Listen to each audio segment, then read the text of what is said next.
everybody. We're just going to give it another minute or so to let people join because we're not quite at 9 o'clock yet. So please, you can join us, and we'll just talk amongst ourselves for a minute until other people are able to join us. Just make sure all our settings are working. If you can't see us, tell us now, because we had a bit of a problem with the recording of the Hangout last week, but as far as we know, everyone could see us. We'll just check our settings. And just turn the microphone up. Speakers.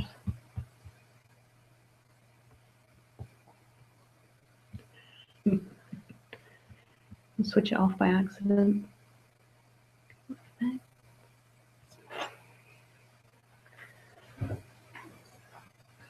Okay, well, we better make a start now that it's 9 o'clock. So welcome, everybody. Welcome to the Week 3 Hangouts, and we're pleased you can join us. I'm Vicky. And I'm Krysta. It's nice to see you all. Well, we don't see you, actually. I'm afraid you only see us, but thanks for joining us. So as per the last Hangout, we're going to review some of the common questions that came up in the discussion forums, and then we'll also take your questions as they come up here. So remember to post your questions if you're signed into a Gmail account.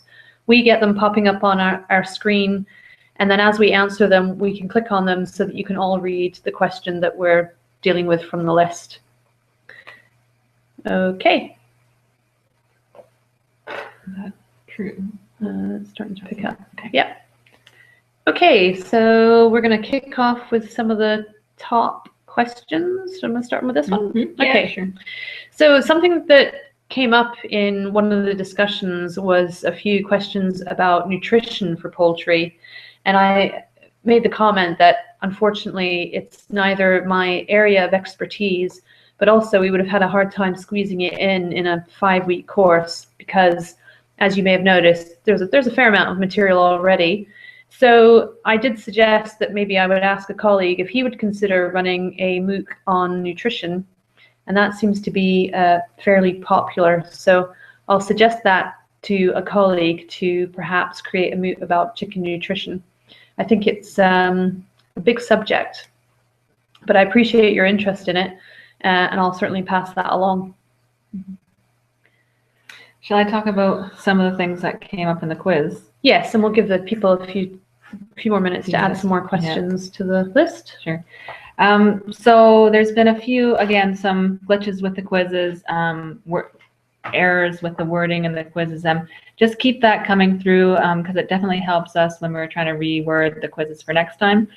And then again, some of the questions that people seem to be having a bit of trouble with are related to feather pecking and its difference with aggression. So just go back and review the videos that we have, and I think we'll talk a bit about feather pecking and aggression maybe in a few minutes, or if people have questions, we'll definitely answer them here as well. But just go back and review those videos relating to the feather pecking and aggression, and definitely you should be able to answer the questions there.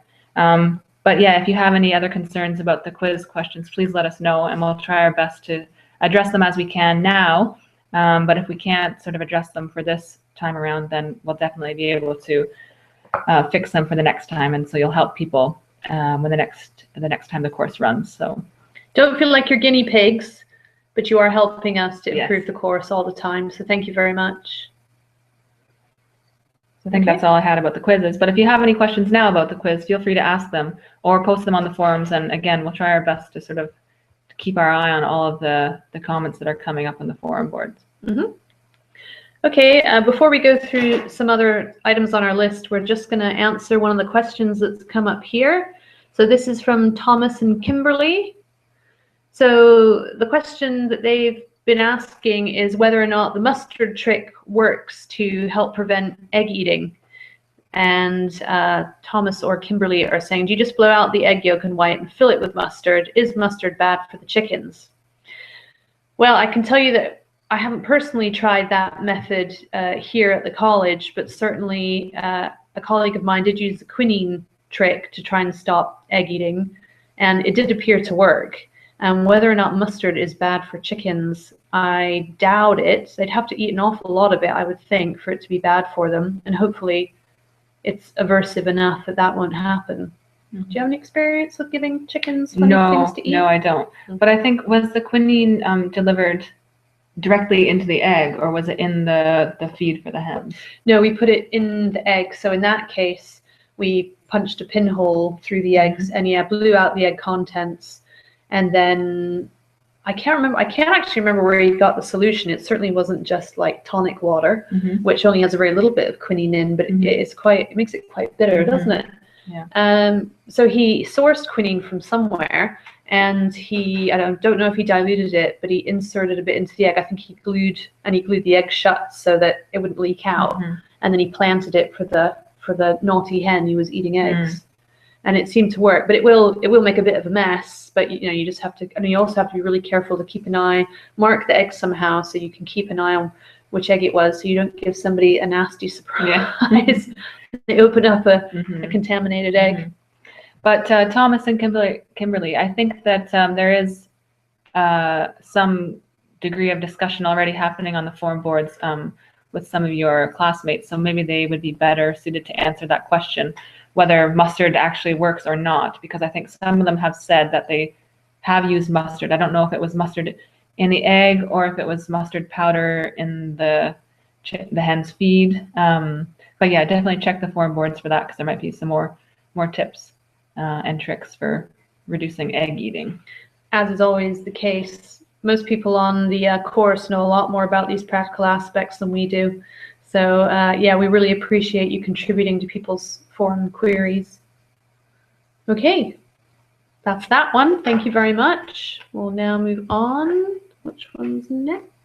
Do you want to talk about the tidbitting? Tidbitting, yeah. So we've had some discussion, because this week is largely about reproductive behavior. We've had some queries related to those things, unsurprisingly.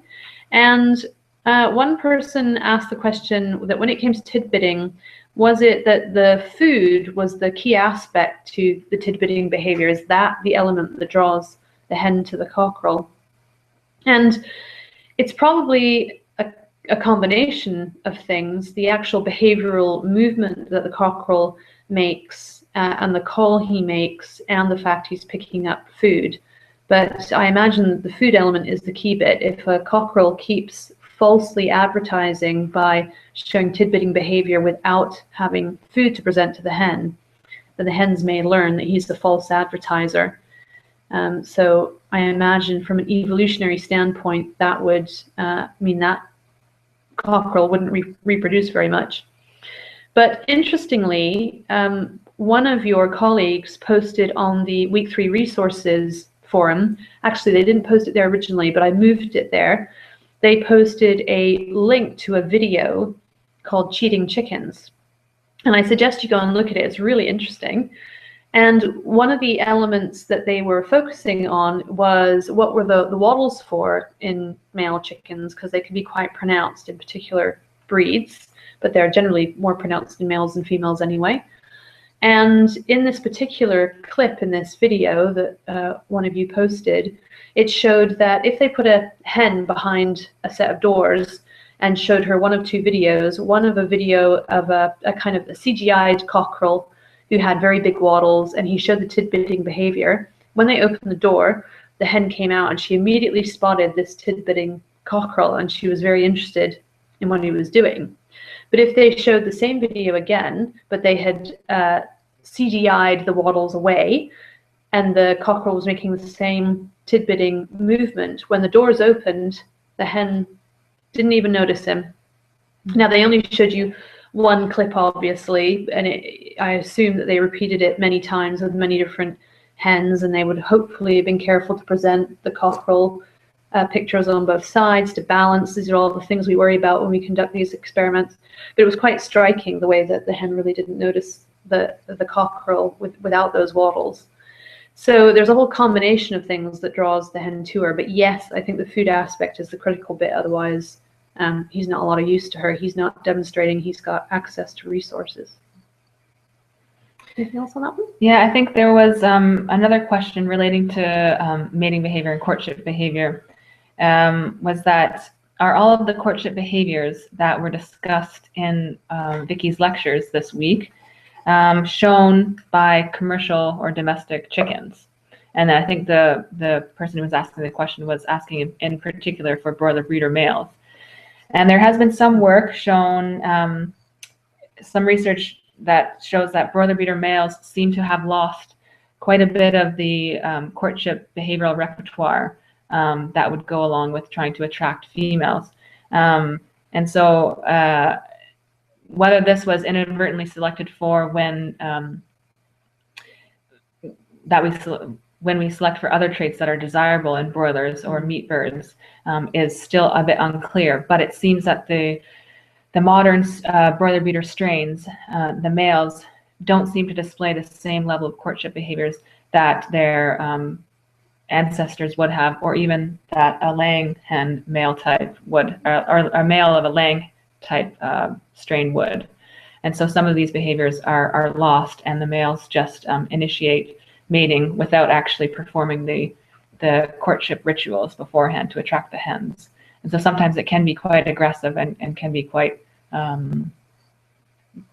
brutal and aggressive. So yeah, it is different, isn't it? Mm-hmm. Yeah. Mm-hmm. Okay, I think that covers the tidbitting and male behavior. Do you want me to move on? Don't forget to send in your questions during the course of this Hangout. We're happy to hear from you. No question too big or too small. Okay, the next query was about broilers and feed restriction. And I think this was specifically not talking about broiler breeders and feed restriction, which is done to control their weight as they grow to sexual maturity, and to ensure that they're not only a healthy weight and don't go off their legs, but also to ensure that they, if they're female, that they don't produce double yolk eggs. But this was specifically referring to the progeny, the broiler chicks, and whether or not they are feed restricted. So we're having a bit of a beeping issue here. I'm just trying to check out if anything's going on, but no, it looks okay. Yes, so when it comes to broilers and feed restriction, in a commercial environment, we don't see restriction. The commercial broiler strains are being selected still for rapid growth rate. In fact, broilers can be sent for slaughter at younger and younger ages with every passing decade. And producers generally find that advantageous because it means that they can produce more broiler chickens in a year if the chickens can be sent for slaughter at 35 days of age than if they have to wait to 40 days of age, for example. So commercially, it would be, I think, almost unheard of to feed restrict. If you're keeping meat chickens in a backyard production system and you're not using what you might call a multi-purpose strain, or you haven't chosen one of the specific organic type of strains of broiler chicken, which are slower growing, their food conversion efficiency is poorer than a commercial conventional broiler, then you might feed restrict them to some degree just because you want them to grow more slowly. So for example, we have given commercial strains of meat chickens to local producers who wanted to grow them on, and they will give them a lower plane of nutrition so that the birds will grow more slowly and they can slaughter them at a later age. So it does happen sometimes in backyard production, but it would be very unusual in commercial production. Okay, we're getting a few questions coming in here. We've got one that's come in going back to sexual behavior. It's about the cornering behavior. Oh, I can select it. And this is from Anna. About the cornering behavior, how is the rooster supposed to attract the hen by cornering? Yeah, I don't know if the cornering aspect is so much to attract her. I think it's to kind of cut her off from the rest of the group in a way. It's to kind of not exactly isolate her perhaps, but just to, he's made his choice and he's trying to kind of jockey her into position, I think. Yeah, I don't know if that actually attracts the hen per se, but I think by that stage she's already showing her interest. So I think we've kind of gone beyond the attraction stage. It could be, we could run like a dating session for chickens, couldn't we? And I hope that helps to answer your question a little bit. I think those beeps do mean that questions are coming in, but we're having a slow, it seems to be that the questions aren't coming in as fast as maybe you're typing them. So we're seeing them a bit more delayed than maybe you're sending them in. You might see, if you joined us for last week's Hangout, we're not in the office today, we're at home, but the internet connection's good, so hopefully it's all right. I'm just going to flip the page just to make sure nothing's changed on here. Doesn't tell us. If you scroll down, yeah, maybe. Just bear with us, people. We're just checking to see that everything's working okay. Okay, there are some questions coming through. Janet, you're asking how you can ask questions. So if you're logged into Google, which it looks like you are, you should just be able to click on the question box and type. And within the video presentation screen. So you shouldn't have to leave the video, but that's as long as you're logged in with your Gmail account, if you have one. We can also see that Danielle's struggling to get in. So we're going to have to send her the link. 1 second. Just checking else what else people have put on. Kate, I can see you said there's a question over the streaming time, which I think Thomas and Kimberly have answered for you. So we're just going to give the link to people. We're going to post it. Where can we post it? We're going to post the link. Just 1 moment, and we'll carry on answering your questions. Let me just get to the week 3. Sorry, people. This is just to enable a few more people to join us. Somebody's having trouble logging in, so we're just going to give them the link. Shall I talk a bit about feather pecking then, while you're doing that, Vicky? Yeah, that'd be great. So I think I'd spoken, well, I just said earlier today about the quizzes and a few of the questions that are coming up that some people are having trouble with. Overall, the quizzes, I can see the average marks for the quizzes, and it seems like everyone is doing really, really well. But there are a few questions that people are having a bit of trouble with the first time around, and maybe then learning in the second time around. But just to sort of clarify, feather pecking, so that's what Vicky spoke about in some of the lectures, was the gentle feather pecking and vigorous feather pecking, or severe feather pecking, which is severe and vigorous feather pecking are both the same thing, just different terminology for the same thing. So feather pecking is pecks directed at the feathers, and gentle feather pecking is just these pecks that are directed at the feathers but don't involve the removal of feathers from the actual recipient bird. And a vigorous or severe feather peck are pecks directed at the feathers that may involve pulling and even the removal of feathers. And so this can happen pretty much anywhere on the body of the recipient bird, but is generally not directed at the head or the comb of the bird. So feather pecking is thought to be mainly related to frustrated foraging behavior. So if the birds don't have a suitable area for foraging or suitable substrate for foraging, then this behavior can be exacerbated. I think Vicky did also mention in the lectures that historically it has been thought to be redirected dust bathing behavior, though this is now the mainstream of thought is to be that it's redirected foraging behavior. But I think there is maybe still some residual thoughts that it could have something to do with dust bathing, because feather pecking isn't 100% understood, and that's why it's still such a problem in the commercial industry, because it's so hard to define exactly what caused it within a certain flock. So I think someone had picked up on the forum boards that they can see maybe some relationship with dust bathing, pecks during dust bathing, and maybe gentle feather pecking. And so potentially there is some relationship, though it is thought that feather pecks are more related to foraging pecks, or thought to be redirected foraging pecks. Whereas aggression or aggressive pecks are just that. So it's actual aggression, not that it's severe or vigorous feather pecking, but it's aggression used to determine the hierarchy or to defend a resource. So these pecks would be mostly directed at the head of another bird or the comb of another bird, and they can generally, it's just one peck or a threat of a peck, and the recipient hen either responds by initiating a fight or starting a fight, or responds by ducking and running away, or screeching and running away. So that's where the feather pecking and aggressive pecks differ. And I think some of you have picked up on this and are realizing that there are differences, and now realizing with your own birds what,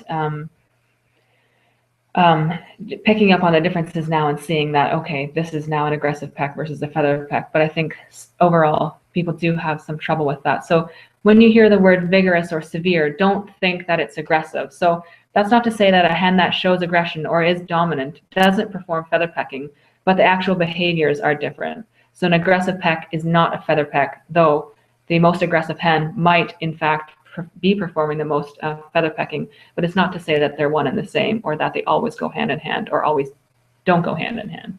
So just keep that in mind when you're going through the lectures as well as the quiz. So I think Vicky's picked up on a question that we've had coming through about sexing chicks, it looks like. I'll maybe come back to that one so we give some of our other members a chance to answer a question. That's I'll get back to that question in a minute. But I was going to just carry on a little bit, following on from what Krysta's saying about the difference between feather pecking and aggression. There was a question from Danielle. So I'll post this one up. This is still related also to the mating issue we were talking about earlier. If males are violent during mating, can the male do some damage to the hens possibly? Yes. It is possible. Males do often grip the back of the neck of the hen with the beak, and in this process, yes, he can end up pulling out feathers. Sometimes males inadvertently also end up damaging the feathers on the hen's back, because particularly if a hen is quite favored for mating by a rooster or a cockerel, a hen can get mated a lot and his feet wear her feathers, and she ends up getting quite bald down the side of her back. So the way to help prevent that, and this is again has come up on the forums and people have responded, is that you can buy a little chicken saddle for hens, and they're just cloth and they have little elasticated bands that go around the wings, and it helps protect the back of the hen. But in terms of protecting the back of the neck, there's not a lot you can do. Separating the male from the females whenever he displayed that behavior, would that stop it? I don't know that cockerels will learn that association. That I think you're perhaps getting onto the way we would like to train pets, is to kind of punish them by removing them from the wanted behavior every time he shows an unwanted behavior. But I'm not sure that would stop him. It might just frustrate him. So I'm not sure if that would work, but perhaps other people have had the same kind of problem and they might be able to tell us how they've dealt with it. Okay. Yes, so just having a quick look at the questions. Right, so we'll select this one from 2 Tomatoes. That's a nice screen name. So 2 Tomatoes is saying, can you please detail the ideal time budget of a chicken? And reference to some studies would be appreciated. Yeah, I don't know that there's an ideal time budget exactly, but yes, there are papers that have looked at the time budget of chickens. Laying hen studies or feral hen strain studies are probably the most reasonable. I'm assuming that you're perhaps keeping hens. Most people on the course seem to be keeping hens for egg production rather than meat-producing birds. And the drawback with meat-producing birds, they tend to be more slothful than the egg strains. So I would look at papers that relate to feral laying hen strains and their time budgets. But yes, there are papers available. I can have a look and I can post those studies. But in general, it would consist of roosting and sleeping mostly at night, a lot of foraging behavior, and a very small amount of preening and dust bathing. So I can look those up for you, 2 tomatoes, and I can post those on the forum. So I'll make a note of that and put those up. The trouble is that most papers aren't freely available, I'm afraid, unless you have some kind of journal access, but I'll look for some free things as well. And if there's scientific paper, I can tell you where it is, and if you can access it, then that's great. Budget. Okay. Yeah, there's another question coming from Kevin. But we did touch on this, I think, a bit at the beginning of our Google Hangouts today. But I'm assuming you mean sort of backyard kept broilers versus commercial housed broilers, and if their behavior differs. So I think Vicky did speak a bit about this earlier. A commercial broiler, because they're being raised sort of more intensively and just to reach their maximum potential weight in the shortest amount of time, would probably spend a lot of time just feeding and resting. This was, I think, mentioned also in some of the lectures this week. And then maybe a small flock or backyard flock or a backyard producer would either keep slower growing strains or heritage breeds or dual purpose breeds and slaughter them for meat, or try and slow the growth of maybe a commercial strain of broilers. So in doing that, so in having a slower growing strain, they would probably, and also giving them access to the outdoors, they would probably spend more time foraging, and their behavior would look maybe more similar to a hen's behavior than a commercial reared broiler, but it still would probably involve a lot of eating and resting, just because they still would be heavier than their laying hen counterpart. But yes, they probably would differ in their time budgets between backyard housed broilers and commercially housed broilers, if that answers your question, Kevin. Hopefully, yeah, that's good. So I had identified a couple more questions to answer. Excuse me. One of them I said I would come back to for Thomas and Kimberly. Thomas and Kimberly are asking how they can sex their chicks. This got answered on a forum recently. So if you go into the week 3, is that right? Week 3, yeah, week 3 discussion forums, I think you'll find a posting there by Laura Dixon about how that's the case. Depending on the type of breed you have, sometimes you can sex birds just because of their coloring. If you haven't bought those kind of breeds, then that doesn't help you very much. The way it's done commercially is to do what's called vent sexing, and that's where at day old in a hatchery, there's teams of people who just evert the vent a tiny bit, and they can look for the sexual organs, and it's really hard to identify. It takes a really high degree of training, so I wouldn't suggest trying this yourself. And another way is to look at the feathering. So when the chicks are very small, the males and females, the primary feathers grow at different rates, and that will also depend on the strain of bird you have, but some of them will grow at the same rate and some will grow at different rates. But at 3 weeks of age, I think that feather growth will be too substantial now. So even if you could do that now, I don't think it'll show up. And interestingly, one person who was contributing to the course mentioned another way of sexing chickens, but you can take blood samples and look at DNA, and you can definitively sex them that way, but that wouldn't be a very common method that most people would have access to. So Thomas and Kimberly, have a look at that post on the forum and see if that helps. So at 3 weeks of age, apart from looking, I'm taking, you should purchase pullets, until other characteristics start to develop, such as comb length and spur length and things like this, then apart from vent sexing, I'm not sure there'll be much else you can do at the moment. Yeah, I don't know of any other way to sex chicks or pullets. Should we answer another one? Have you had a chance to read this? Yeah. Okay. So I don't know if I know the answer. You can tell it's live because we don't have a chance to think through the answer all the time. So this is a question from Sophie saying, because we're talking about the slower growing all-purpose breeds that range outdoors, do you think it changes meat quality significantly, and have you seen any papers about it?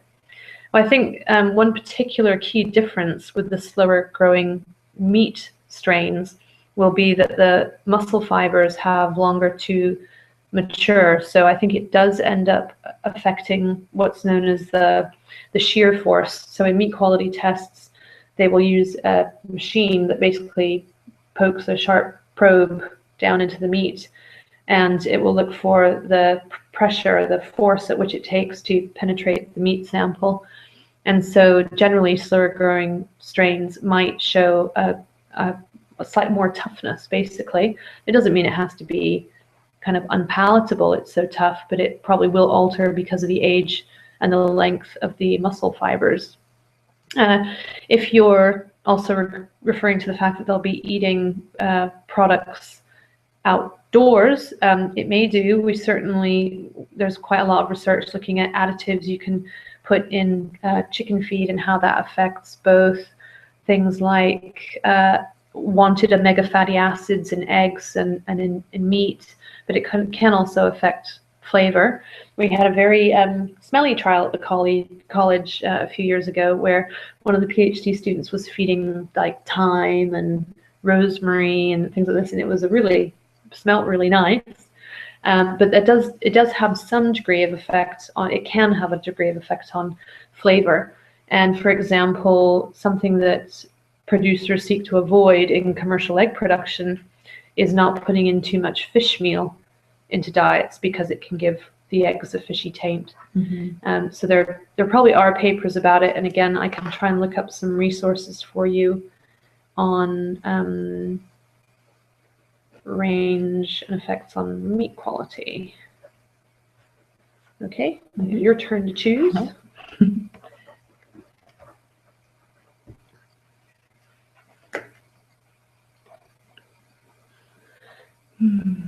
There's quite a few questions coming in. Do we want to talk maybe about the prolactin? Although I'm not entirely familiar with prolactin injections, so maybe you'll have to take this one as well, Vicky. But if I can just go down and select it, there we go.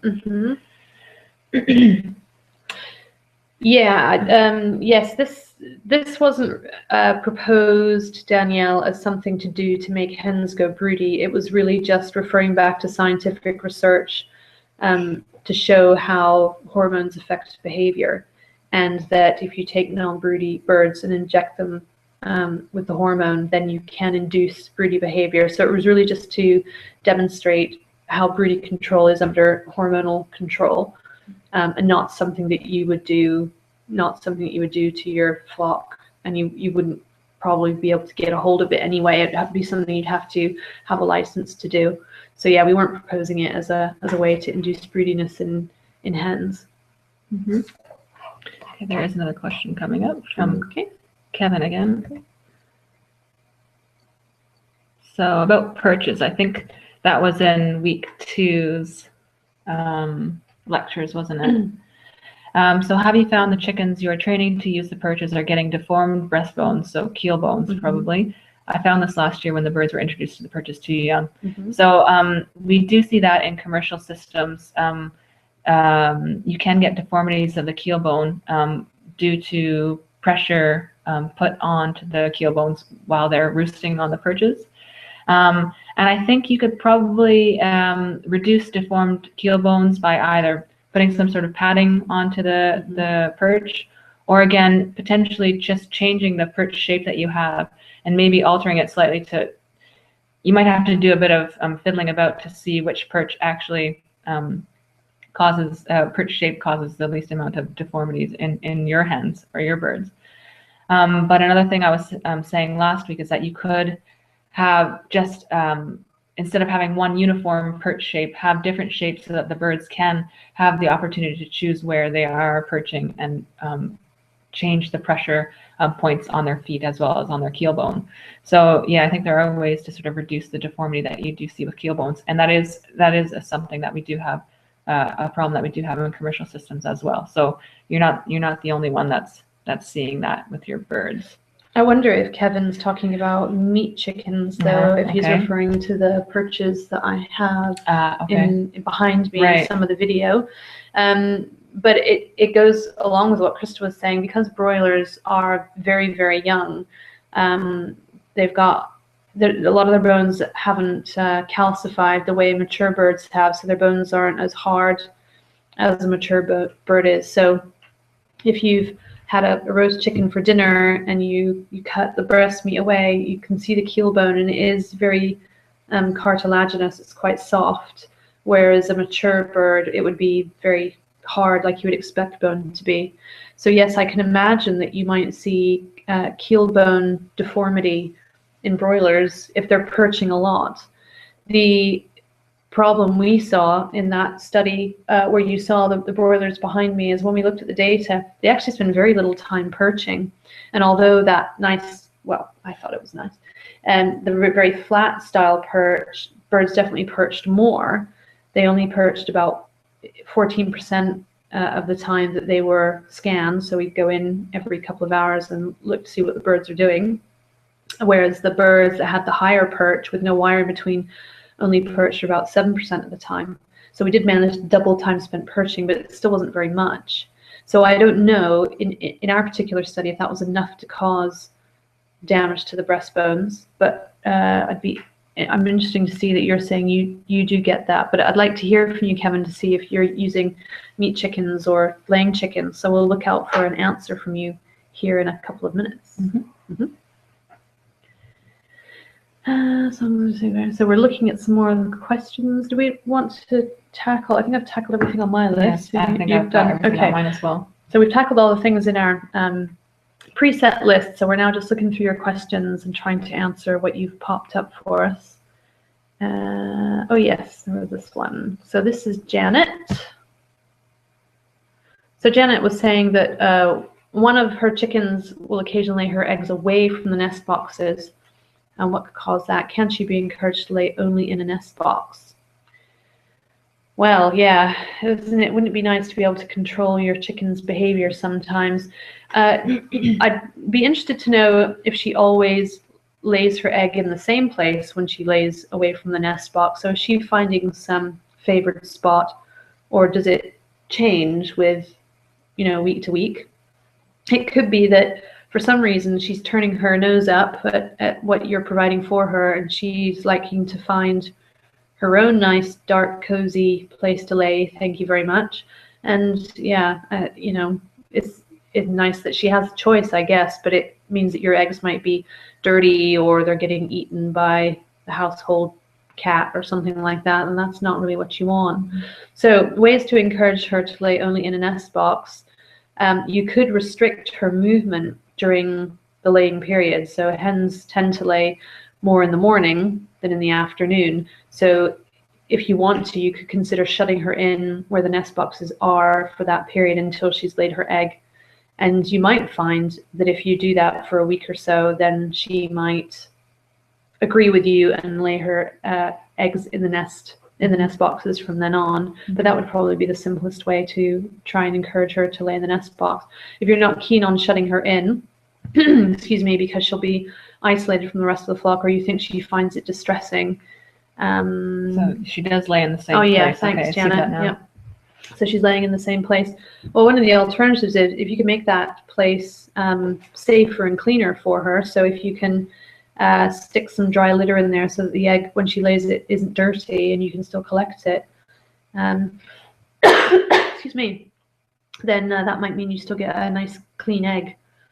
But yeah, she's obviously found somewhere that she likes to lay. Yeah, I would also just make sure that she's not being sort of shut out of the nest box by maybe a more dominant hen. So just like Vicky said, if she's choosing to lay somewhere else and she's found a better place, and maybe trying to make that nest site that she's chosen summer that you could go and collect the eggs and they would be just as clean and just as fresh as the ones from the nest box. That's fine, but just make sure that she's, well, it might not be an issue if you can make the nest that she's chosen safe and clean, but if she's being deliberately shut out maybe by a more dominant hen, then just maybe adding another nest box, or making another nest box maybe a tiny bit further away from your normal nest box, just so that she has another option that might not be as much guarded by the dominant hen. But I don't know if that's actually the case or not. So yeah, let us know how it goes. Yeah, good. Sticking to the whole egg laying issue, we'll choose this question about broody behavior from Danielle. She's asking in reference to the fact that hens that are broody eat a lot less food, and she wonders if in an odd case it's possible for a hen to starve herself and she would be too weak to get herself more food. Certainly, I've never seen that, but when our own birds have gone broody, we want to kind of stop that behavior fairly soon, because for example, we're looking to collect eggs from birds, either laying hens or broiler breeders, for example. And so we will use that technique that I mentioned to you in the video. And there was also a video clip about a guy who finds dunking the kind of chest and bum of the hen in some water for a little bit seems to kind of knock her out of it. Again, we're not saying that's the best thing to do. It was just a video to demonstrate to you what one person finds works for them. So I've never let it go on to a point where I could find out that question. I guess we wouldn't think it would be ethical to wait and see. But from an evolutionary standpoint, if she did starve herself to death, then I guess you wouldn't get any chicks from her and she would die out, and then her genes don't get spread, and that's a good thing. But also, if she's going broody without there being fertilized eggs under, she's, I was going to say malfunctioning. That's not quite the right word I was looking for, but you know, she's showing abnormal behavior. She's not brooding on eggs. So perhaps the best thing in that case would be, is if there is access to a male, is to let her mate, to give her a chance to hatch out eggs, because then she will have succeeded. But yeah, I haven't experienced a hen starving herself to death, but we wouldn't let it go that far. Have you ever, with your hen birds, did you have that problem? No, I didn't. There were a few broody-ish broiler breeders that I had, but they were never broody enough to not feed. But that's because they were broiler breeders. So very rarely would you see a broiler type bird that doesn't want to eat. But I have had a friend that has had a broody hen, and she was keeping the eggs for human consumption, so not for hatching out. And she did have to physically remove the hen from the nest and shut her out for a while just so she would get some feed. But yeah, I don't know if that's a long-term solution or if it's how to actually fix that long-term, or if that's just sort of a short-term and wait till, hope that they get out of the broodiness. But I think what Vicky had said was some points were very good there. So it's nice to know I can sometimes answer questions with a degree of sensibility. You guys out there might argue that that's not true. Kevin's giving us a bit more information. Whoops. Sorry, as questions come in, the other questions shift. Kevin was giving us some more information about his bird. So let's have a look at that. He said it was with show Sussex poultry, a fault being deformed breast, keel bone. I was wondering when it was fully developed and then introducing the perch. Yeah, the trouble with introducing perches to birds when they're fully developed is that they, I guess like all animals, they have a harder time learning when they're adults than they do when they're young. I can tell you that in laying hen strains, where people have given perches to the birds when they're young, so when they're pullets and they're learning about their environment and before they're sexually mature, because there's a lot of interest in when keel damage starts, there are lots of studies where they have palpated the keel bone of the birds at various ages, and virtually nobody sees keel bone damage, either deformities or any sign of callus, which would indicate that there was a fracture. They're virtually not seen in pullets, and it's only once the birds are sexually mature and they start laying eggs and therefore depleting the body of calcium, the bone structure of calcium, that we start to see those deformities and bone fractures. So if it's a laying hen strain, I don't think you can introduce the perch too early, but once they become mature and they start laying eggs, then they're more prone to keel bone damage and deformity. Okay. Did you have a chance to read any other questions? There was another one about nest box placement. Yes. Okay. Yeah, so nest box placement.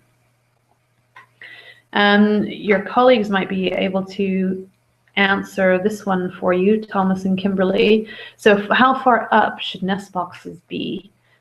So yes, as I can fully appreciate, some people are saying you put them on the floor, some off the floor, and you're getting conflicting answers. Do you want to start? Well, nesting behavior isn't my area of expertise, but I guess the reason you're finding conflicting answers, probably when you're looking online, is because different people have obviously had different levels of success with various placements. So I don't know if you have had hens in the past and have had issues with the way your nest boxes are placed. I think Thomas and Kimberly said they're new to it. Oh, right. Yeah. So they've just got the new pullets. Yeah. Very exciting. I don't know. I would have said off of the floor. But yeah, I'm not one to say where your nest box, where the ideal nest box should be. I don't know if you're better, Vicky, at saying something about that. I tend to use kind of wild type behavior to inform what we do with our domestic animals who aren't that far removed. And certainly in the wilds, jungle fowl and feral counterparts, they would nest on the ground because they aren't tree nest builders. So nesting on the ground is quite natural for them. There's no problem elevating your nest boxes as long as your birds know where to go. And so I don't know if you're able to find out how your pullets were reared or if you already know, but if they were reared with perches, then they shouldn't have any trouble finding the nest boxes and getting up there. If you're getting ready to build your nest boxes, and that's why you're asking, because you're trying to get it set up for your new pullets, then I have to say, if it was me, I would raise them off the ground a bit just to save my back, because it's a little easier for you to peer into a nest box that's a foot off the ground or so, rather than having to crouch down onto the floor.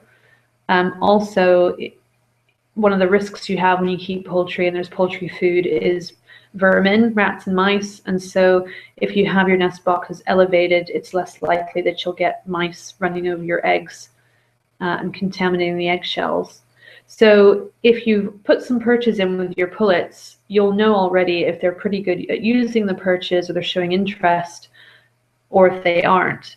But you can still overcome this even if you think your pullets haven't been reared with perches, or you have the information.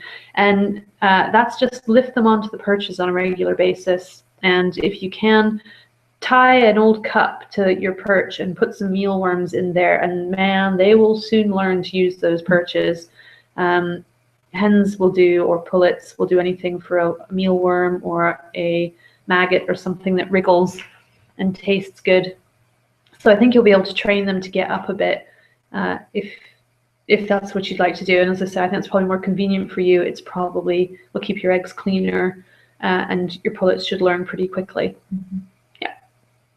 Good luck. Okay.